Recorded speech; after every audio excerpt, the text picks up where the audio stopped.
Hi, bankruptcy attorney Brian Barboza here, and today I'm going to discuss, so you've been sued for a credit card debt, and what do you do now?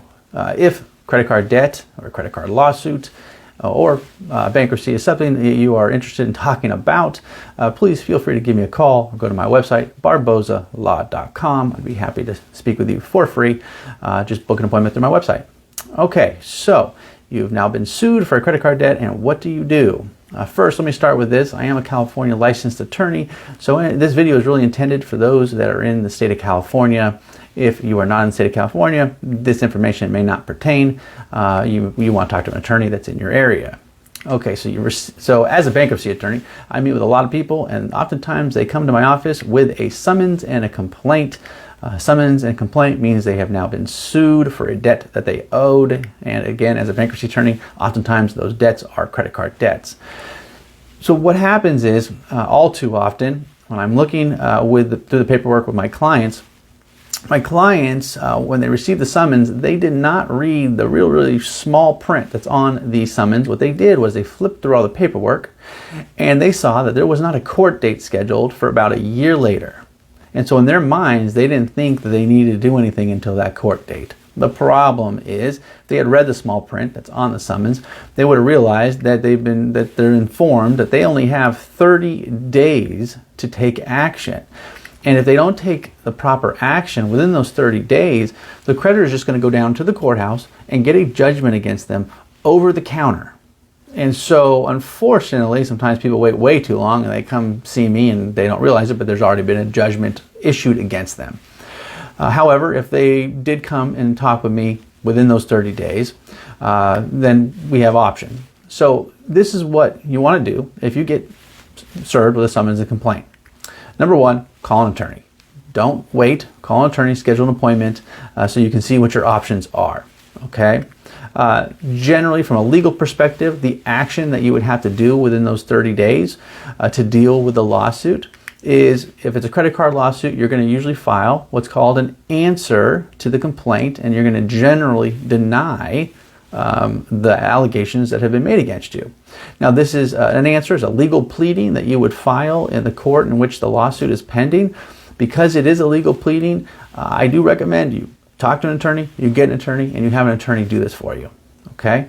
That, more likely than not, will at least buy you time, because since you answered, then the hearing that's scheduled a year later will happen. Now, between the time you filed your answer and between the time of the hearing, that plaintiff, the credit card company, could serve you with discovery, which is part of litigation, and it's very complex. But at least you took the appropriate action within those 30 days.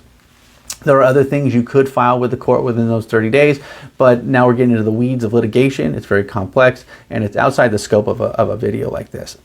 The other thing you could do, the second thing you could consider, is filing a bankruptcy case.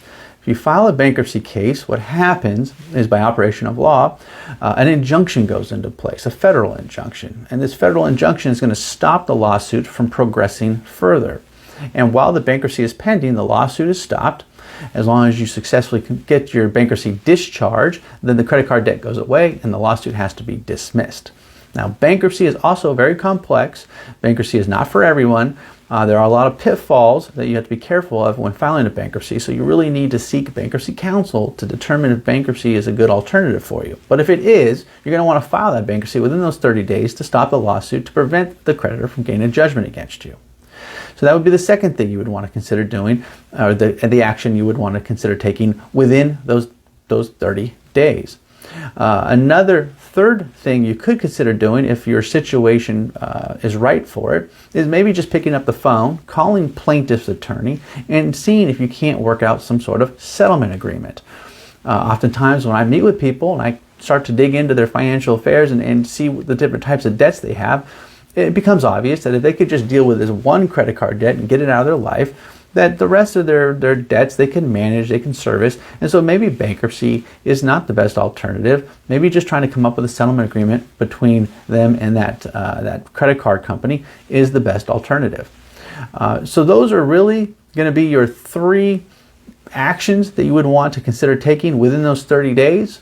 What you don't want to do is not take any action, because after those 30 days, if you don't take the proper action, the credit card companies will get a judgment against you. Then they can levy your bank account, garnish your wages, put a lien on assets that you own. So you don't want it to get to that point. Again, if a credit card lawsuit, credit card debt, or bankruptcy is something that you want to discuss further, please feel free to give me a call or go to my website, barbozalaw.com. I'd be happy to talk with you for free. Just book an appointment through my website. Okay, so as always, thank you for watching this video. I hope you got something out of it. Have a good rest of your day. Take care. Bye.